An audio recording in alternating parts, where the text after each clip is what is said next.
ഒടുവിൽ ED പിണറായി വിജയനിലേക്ക് എത്തിയിരിക്കുകയാണ്.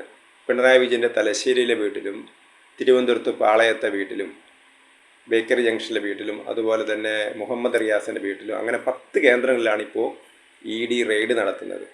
ഇപ്പോൾ EDക്ക് ഇപ്പോൾ ഒരു ആവേശം വന്നതുപോലെയുണ്ട്. കാരണം അവർ പറയുന്നത് കഴിഞ്ഞ ദിവസം നടന്ന കോടതിയുടെ വിധി, അതായത് CMRL ഈ കേസ് തടയണമെന്നാവശ്യപ്പെട്ടിരുന്നു.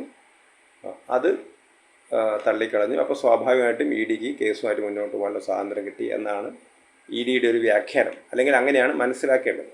പക്ഷെ ഇവിടെ യഥാർത്ഥത്തിൽ നടന്നിരിക്കുന്നത് ഈ ഒരു പിണറായി വിജയനെതിരായിട്ടുള്ള ഈ നടപടികളൊക്കെ തന്നെ കുറച്ച് നേരത്തെ തന്നെ എടുക്കാമായിരുന്നു എന്ന അഭിപ്രായമാണ് പൊതുവെ വരുന്നത്. അതിൻ്റെ ഒരു തിരിച്ചടി BJPക്കും കിട്ടിയിട്ടുണ്ട് വേണമെങ്കിൽ നമുക്ക് കരുതാം. കാരണം കേരളത്തിൽ ഇപ്പോൾ ഉണ്ടായിരിക്കുന്ന ജനവിധി പിണറായി വിജയൻ്റെ ധാർഷ്ട്യത്തിനും പിണറായി വിജയൻ്റെ അധികാര കേന്ദ്രീകരണത്തിനും പിണറായി വിജയൻ്റെ അഴിമതിക്കുമെതിരായിട്ടുള്ള ഒരു വിധിയാണ് ഇപ്പോൾ വന്നിരിക്കുന്നത്. കേരളത്തിലെ ജനങ്ങൾ UDFനെ അധികാരത്തിലെത്തിയത്, അല്ലാതെ UDFൻ്റെ മികവ് കൊണ്ടല്ല എന്ന് UDF അവർക്കും അറിയാം. പിന്നെ കുറച്ചൊക്കെ മുസ്ലിം വോട്ടിൻ്റെ ഒരു കേന്ദ്രീകരണം ഉള്ളത് കൊണ്ടും UDFന് ജയിക്കാൻ പറ്റി. ഇപ്പോൾ ഇവിടെ യഥാർത്ഥത്തിൽ സംഭവിച്ചിരിക്കുന്നത് പിണറായി വിജയനെതിരായിട്ടുള്ളൊരു വിധിയാണ് വന്നിരിക്കുന്നത്. ഈ സമയത്ത് CPMകാർ പിണറായി വിജയന് വേണ്ടി എന്തുകൊണ്ടാണ് വാദിക്കുന്നത് എന്നറിയില്ല, ഒരുപക്ഷെ പേടിച്ചിട്ടായിരിക്കാം. പക്ഷേ BJPയെ സംബന്ധിച്ചിടത്തോളം, കേന്ദ്രത്തിലെ ഭരണകക്ഷി എന്ന നിലയിൽ BJPയെ സംബന്ധിച്ചിടത്തോളം ഈ ഒരു നടപടി, പിണറായി വിജയനെതിരായിട്ടുള്ള നടപടി കുറച്ചുകൂടി നേരത്തെ എടുത്തിരുന്നെങ്കിൽ പിണറായി വിജയൻ്റെ ധാർഷ്ട്യത്തിനെതിരായിട്ടും പിണറായി വിജയൻ്റെ അഴിമതിക്കെതിരായിട്ടും പിണറായി വിജയൻ്റെ കുടുംബാധിപത്യത്തിനെതിരായിട്ടൊക്കെയുള്ള ഒരു ജനവികാരത്തിൻ്റെ ഒരു പങ്ക് BJPക്ക് കൂടി കിട്ടിയത്. പക്ഷേ ഇപ്പോൾ BJPക്ക് കിട്ടിയത് BJPയുടെ കാഡർ വോട്ട്, അല്ലെങ്കിൽ BJPക്ക് മാത്രമായിട്ട് വോട്ട് ചെയ്യുന്ന ആളുകൾ ജയിച്ച കാൻഡിഡേറ്റ്സ് ആണെങ്കിൽ BJPയുടെ 3 സ്ഥാനാർത്ഥികളും അവരുടേതായ മികവ് കൊണ്ട്, അവരുടെ മണ്ഡലത്തിൽ അവർ ചെയ്ത കാര്യങ്ങൾ കൊണ്ടൊക്കെയാണ് അവർ ജയിച്ചത്.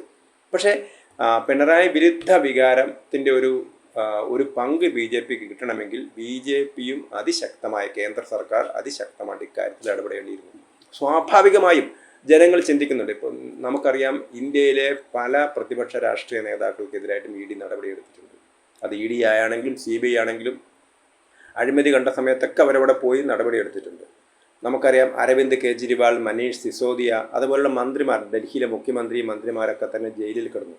അവരൊക്കെ തന്നെ അഴിമതി കേസിലാണ് ജയിലിൽ കിടന്നത്. കേരളത്തിൽ സോണിയാഗാന്ധിയുടെ മകൾ പ്രിയങ്ക ഗാന്ധി വന്നിട്ട് ചോദിക്കുന്നത് എന്താണ്, എന്തുകൊണ്ടാണ് നിങ്ങൾ പിണറായി വിജയനെ അറസ്റ്റ് ചെയ്യാത്തത്?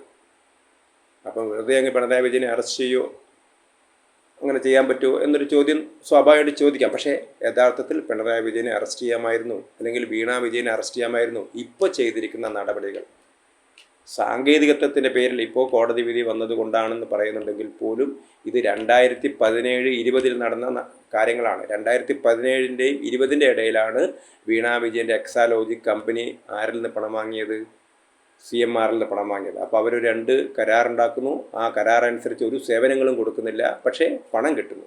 അപ്പോൾ ഇത് ഇൻ്ററീം ബോർഡ്, ആദായ നികുതി വകുപ്പിൻ്റെ ഇൻ്ററീം സെറ്റിൽമെൻറ്റ് ബോർഡ് പറഞ്ഞിരിക്കുന്നത് എന്താണ്? ഇത് ഉന്നതനായ രാഷ്ട്രീയ നേതാവിൻ്റെ സ്വാധീനം ഉപയോഗിച്ചുകൊണ്ടാണ് ഈ പണം ഉണ്ടാക്കിയതെന്ന് അർത്ഥം. അപ്പോൾ ഇത് അഴിമതിയാണെന്ന് വളരെ വ്യക്തമാണ്. അതുകൊണ്ടാണ് ED ഒക്കെ നടപടിയെടുത്തത്. അന്ന് തന്നെ ഇങ്ങനെയൊരു നടപടി ED നേരത്തെ തന്നെ കൈക്കൊണ്ടിരുന്നെങ്കിൽ ഒരുപക്ഷെ കേന്ദ്രത്തിലെ BJP സർക്കാർ കരുതിയിരിക്കും, തങ്ങളുടെ രാഷ്ട്രീയമായ ദേശീയ തലത്തിൽ പ്രധാന എതിരാളി കോൺഗ്രസ്സാണ്, അതുകൊണ്ട് പിണറായി വിജയനെതിരെ നടപടി വന്നാൽ അതിൻ്റെ സ്വാഭാവികമായ നേട്ടം കോൺഗ്രസ്സിനാണ് ഉണ്ടാവുക എന്ന് കരുതി കാണുമായിരിക്കും. നമുക്കറിയില്ല എന്താണ് സംഭവിച്ചത്. പക്ഷേ അന്ന് കുറച്ചുകൂടി നേരത്തെ ഈ നടപടികളൊക്കെ എടുത്തിരുന്നെങ്കിൽ BJPക്ക് അതിൻ്റെ രാഷ്ട്രീയമായ നേട്ടമുണ്ടാക്കാൻ കഴിയുമായിരുന്നു. ഇവിടെ എന്താ ചെയ്തത്? കോൺഗ്രസ്സുകാർ പറഞ്ഞു BJPയും CPMും തമ്മിൽ ഡീലുണ്ട്, അതുകൊണ്ടാണ് പിണറായി വിജയനെതിരെ നടപടിയെടുക്കാത്തത്.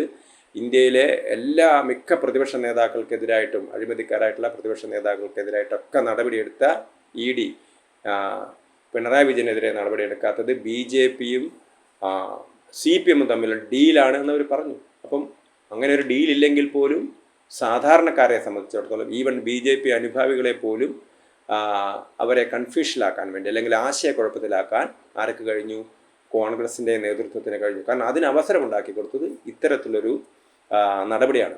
ഇപ്പോൾ ഇവർ CPMനെ സംബന്ധിച്ചിടത്തോളം അവർ മണ്ടത്തരമാണ് അവർ കാണിക്കുന്നത് എന്നുള്ളത് എല്ലാവർക്കും അറിയാം. CPMൻ്റെ എല്ലാ നേതാക്കളും കയറി ന്യായങ്ങൾ നിരത്തുകയാണ്. എന്താ ന്യായം നിരത്തുക? അവർക്കൊരു ന്യായവും പറയാനില്ല. അവർ പിണറായി വിജയൻ്റെ വീട്ടിന് മുമ്പിലും റിയാസിൻ്റെ വീട്ടിന് മുമ്പിലും പിണറായി വിജയൻ്റെ വീട്ടിന് മുമ്പിലൊക്കെ തന്നെ അവർ പ്രകടനം നടത്തുന്നു, പോലീസുമായിട്ട് തർക്കിക്കാൻ പോകുന്നു.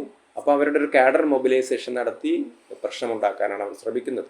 അപ്പം ഇത് അവർക്ക് തിരിച്ചടിയാവും എന്നുള്ളത് വളരെ വ്യക്തമാണ്. കാരണം CPM-ൻ്റെ നേതാക്കളൊക്കെ തന്നെ ബാലിശമായ വാദങ്ങളൊക്കെയാണ് പറയുന്നത്. മുഖ്യമന്ത്രിയെ കണ്ടു, പ്രധാനമന്ത്രിയെ കണ്ടു, തൊട്ടടുത്ത ദിവസം റെയ്ഡ്.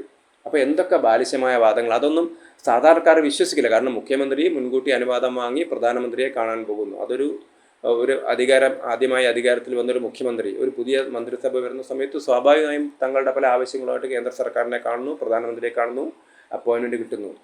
ഇത് ഒരു കോടതി വിധിയെ തുടർന്നാണ് പെട്ടെന്ന് അവർ റെയ്ഡ് ചെയ്യാൻ തീരുമാനിക്കുന്നത് എന്നുള്ളതൊരു കാര്യം.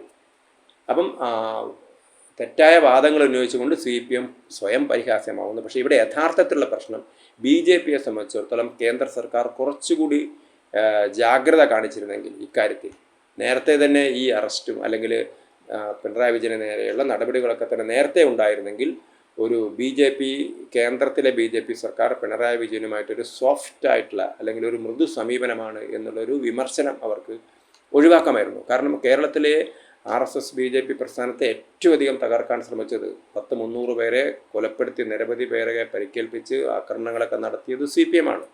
ആ CPM-ഉം BJP തമ്മിൽ ഡെയിലുണ്ടാവാനുള്ള യാതൊരു സാധ്യതയില്ല. ഇപ്പോൾ പലപ്പോഴും BJP പ്രവർത്തകരൊക്കെ തന്നെ CPM-നെ തോൽപ്പിക്കാൻ വേണ്ടി കോൺഗ്രസ്സിന് വോട്ട് ചെയ്തു എന്നുള്ളൊരു ആരോപണങ്ങളൊക്കെ ഉയർന്ന സംസ്ഥാനമാണ്. 1991 കോലി ബി സഖ്യം എന്നൊക്കെ പറഞ്ഞിരുന്നൊരു ആരോപണം ഉണ്ടായിരുന്ന സ്ഥലമാണ് കേരളം. അപ്പോൾ കേരളത്തെ സംബന്ധിച്ചിടത്തോളം ഒരിക്കലും BJP-യും CPM-ഉം തമ്മിൽ യോജിച്ച് പോകാൻ പറ്റില്ല എന്നുള്ളത് എല്ലാവർക്കും അറിയാവുന്ന കാര്യമാണ്. പക്ഷേ എന്നാൽ പോലും ഒരു BJP-CPM ഡീൽ ഉണ്ടായി എന്നുള്ളതിൻ്റെ അങ്ങനെ ഒരു ആരോപണം ഉണ്ടാവുന്നത് എന്തുകൊണ്ടാണ്?